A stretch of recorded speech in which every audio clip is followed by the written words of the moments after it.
Assalamualaikum warahmatullahi wabarakatuh. Alhamdulillahirrahmanirrahim pemirsa, kita dapat dipertemukan kembali dalam Majelis Ilmu Damai Indonesiaku.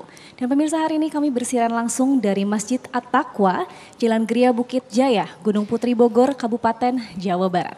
Dan pemirsa, marah merupakan suatu luapan emosi yang mungkin kadang-kadang terasa sulit untuk dikendalikan. Lalu bagaimana marah dalam pandangan Islam dan marah seperti apa yang diperbolehkan? Hari ini Damai Indonesiaku akan membahasnya dengan mengangkat satu tema yang sangat menarik, yaitu meredam amarah, menggapai ridhonya. Saya, Sabrina Raisa, hari ini tidak sendiri, tentunya ditemani oleh sahabat saya Mas Agung yang akan menyapa para guru-guru kita yang sudah siap untuk berbagi ilmu. Silakan Mas Agung. Baik, terima kasih Syasha. Bismillahirrahmanirrahim. Assalamualaikum warahmatullahi wabarakatuh. Alhamdulillahirrabbilalamin. Allahumma salli ala Sayyidina Muhammad wa ala ali Sayyidina Muhammad. Kita bersyukur dipertemukan kembali dalam Majelis Ilmu Damai Nusaku, dan dalam kesempatan kali ini kita akan mengangkat tema yang sangat menarik sekali. Seperti apa marah yang dilarang dan marah yang diperbolehkan dalam dinullah Islam. Telah hadir bersama guru-guru kita yang insya Allah nanti akan berbagi ilmu dan nasihat kepada kita. Ustadz Asep Anom, Kiai Haji Haris Hakam, dan Ustazah Nur Fadlina yang tentunya masih bersama kami Damai Nusaku yang dipersembahkan oleh Sarung Wadimor, tentu sarung kita. Selamat mengikuti. Assalamualaikum warahmatullahi wabarakatuh.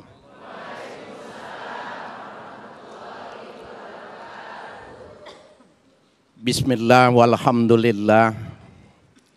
Wassalatu wassalamu ala rasulillah. Sayyidina Muhammad ibn Abdullah wa alihi wa sahbihi wa mawala, la hawla wa la quwwata illa billah, amma ba'du. Para alim ulama yang hadir, kami semua menyampaikan salam takzim, begitupun juga para ustazat yang ada hadir pada Masjid At-Taqwa Bukit Geria Jaya, Bogor.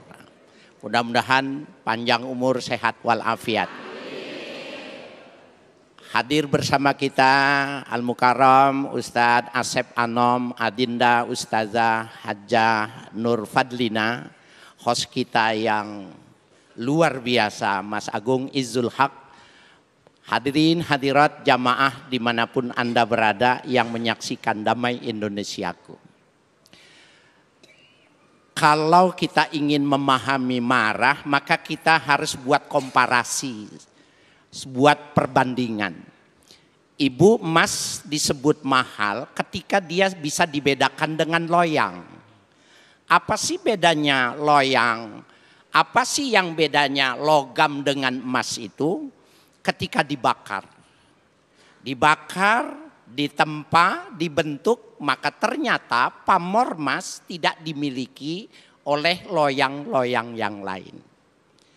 Siapa sih orang Islam yang paling bagus di antara kita? Apakah yang berdiri? Apa yang disebut ustadz ustazah? Bukan. Orang yang ketika dibakar dia tidak sirna. Ketika dia diuji dengan marah, maka dia tidak kalah dengan marah itu. Kenapa perbandingannya semacam itu? Karena di dalam salah satu hadis Nabi Shallallahu Alaihi Wasallam, beliau mengilustrasikan al-ghadabu, ya, al-ghadabu minasyaitan, wa syaitanu khuliqa minan nar. Marah itu bersumber dari setan, dan setan itu diciptakannya dari api. Wa tudfa'uhu bilma. Kalau mau memadamkan api, kata Nabi, pakai air. Ibu marah, wudu. Insya Allah reda. Nah, apa yang dimaksud dengan setan? Setan itu bukannya jurig. Nyaho teh ya jurig. Kahartos yang jurig bagian dari setan, tapi dia bukan satu-satunya. Ulama tafsir mengatakan asyaitanu ismun likulli arimin minal jinni wal ins wal hayawanat. Setan itu setiap sesuatu makhluk apa saja yang actionnya itu merusak minal jinni dari bangsa jin, wal jinni dari bangsa jin, wal hayawanat dan dari makhluk-makhluk yang hidup. Nah, Bapak Ibu sekalian yang berbahagia, ketika virus COVID-19 itu ada, itu setan dalam bentuk hayawanat. Maka disuruhnya istinsyak, masukkan air ke lubang hidung setiap hari, maka dia terhindar. Apa kaitannya marah? Marah itu Ibu sekalian ada yang disebut dengan hormon. Hormon itu dia tergantung yang mempengaruhinya. Jadi hormon itu bisa dipengaruhi dan mempengaruhinya. Kita coba nih. Ibu kalau sekarang saya kasih duit, saya kasih pertanyaan mudah, saya kasih 10 juta, seneng gak? Ibu baru ngomong seneng aja itu hormonnya udah naik, muka ibu merah langsung. Oke, itu namanya hormon kebahagiaan. Kalau sekarang nih, ibu pulang nyampe di rumah, suaminya dikabarin, teh, suami Tete goncengan sama cewek, marah nggak? Padahal dia naik ojek, ojeknya perempuan. Tetapi hormon itu akan langsung secara otomatis memberi respon. Nah, itu termasuk setan. Jadi setan itu tidak mesti maknanya yang di tempat gelap. Bisa berupa manusia, bisa berupa bangsa jin, bisa berupa makhluk. Nah, al-hayawanat itu maknanya diperluas lagi interpretasinya. Segala komponen dalam kehidupan kita yang bisa mempengaruhi kehidupan, itu yang disebut dengan al-hayawanat, makhluk hidup. Nah, bagaimana caranya kalau orang sedang marah? Tadi sudah di prolognya sudah diantarkan. Orang biasanya kalau marah itu sebabnya tidak dihargai. Orang marah kalau dia ada hak asasinya terlanggar. Dia diambil kepemilikannya. Banyak hal-hal yang menyebabkan orang itu bisa marah. Padahal kalau orang bisa marah, Bapak bisa marah dan dia bisa mengatasinya, dialah yang disebut dengan loyang emas. Dibakar, ditempa, tetapi dia pamornya luar biasa, harganya mahal. Bapak Ibu sekalian, para pemirsa dimanapun Anda berada. Saking hebatnya menahan marah ini, Bapak Ibu sekalian.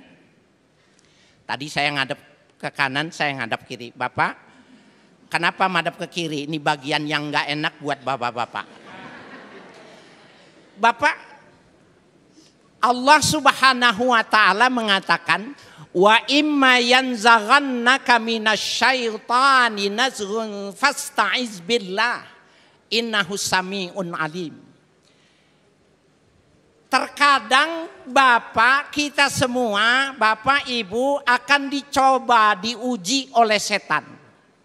Itu tadi hormonnya dipermainkan oleh penglihatan, oleh pendengaran, oleh hak asasi, oleh kehormatan, oleh kemanusiaan. Bagaimana Allah mengajarkan kepada nabinya, fasta'iz billah, berlindunglah kepada Allah. Jadi Bapak Ibu kalau marah, a'udzubillahi minasyaitonir rajim. Mintanya yang serius. A'udzubillahi minasyaitonir rajim. Maka itu bisa meredahkan. Kalau seandainya kita sudah ta'awuz masih belum juga, maka kita disuruhnya berwudu tadi. Kalau berwudu masih belum bisa juga, disuruh sholat. Bapak, kalau istri Bapak marah, sudah wudu masih marah, sudah sholat masih marah, kasih duit. Kenapa? Hormonnya ketinggian Pak itu. Kira-kira Ibu kalau lagi marah dikasih duit reda nggak? Nggak usah dijawab, saya udah tahu. Bapak Ibu sekalian yang berbahagia. Nah, ada seorang sahabat datang kepada Nabi, bahwa dia minta nasihat. Dan ini orang ini minta nasihatnya, kalau saya marah mungkin. Dia minta nasihat ya kepada Rasulullah. Ausini bi kalimatin. Ya Rasulullah, aku minta nasihat tapi kalimatnya satu kalimat aja. Enggak senang panjang-panjang. Maka Nabi mengatakan la taghdab walakal jannah.